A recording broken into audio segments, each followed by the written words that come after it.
Dear, dear friend, oh how I will miss you, whom now I argued with, duel against, or have magnificent disagreements with. To say that I regret my actions of assassinating you would be a great lie, since my weapon was just aimed at the open blue sky.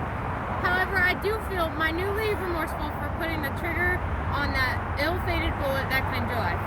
My once close friend, Mr. Alexander himself, was born on January 11th, either 1755 or 1757. No one really knows. The man kept his age a strict secret, unlike his political views, for which he was loud and proud. Before he even came into the world, the odds were nowhere near in his favor. His mom had fled from her husband after he used up their family fortune and had her arrested for adultery.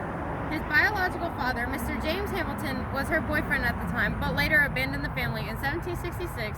Then poor old Alexander's mother passed away 2 short years later. He worked as a clerk where his love and passion for writing emerged, and eventually a letter describing a hurricane he wrote got published and was considered his big break. Locals saw his potential and what, I have no clue, so they fundraised enough money and sent him to one of our newly founded colonies, New York.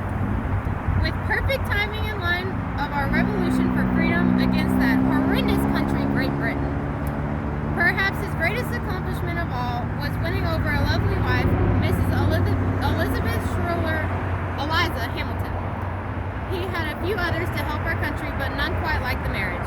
In 1787, Hamilton was one of the co-authors of the majorly popular Federalist Papers, along with fellow pals James Madison and John Jay. They wrote these papers to defend the Constitution, which had held up so far and kept our government in order.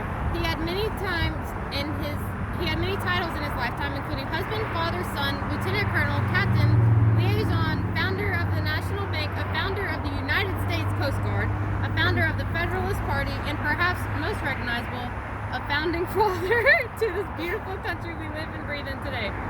There are many brave or heroic stories of Alexander Hamilton, and today I come with one from George Washington. George said that one day while they were between battles, sometime in 1776, and Alexander was a captain at the time, his whole artillery fought against and successfully held back a British army led by Lord Cornwallis, who were attempting to cross the river and attack Washington's main army. By preventing the bloody occurrence, Alexander was promoted to an aide-de-camp military official with the ranking of lieutenant colonel. This was just one of many virtuous doings that Hamilton executed in his 47 to 49 years of life. I know I am no epitome of a funeral speaker, but I feel strongly that since my stray ammunition took this wide-eyed Federalist out of our world, it'd be only fair if I spoke him away. In his final breaths, he was so incredibly brave to duel against me, Aaron Burr.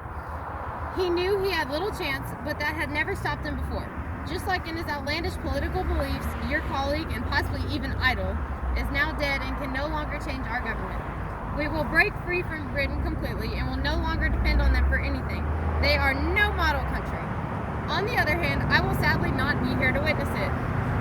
Immediately following my speech here, I will be fleeing to Europe. Good luck with the government!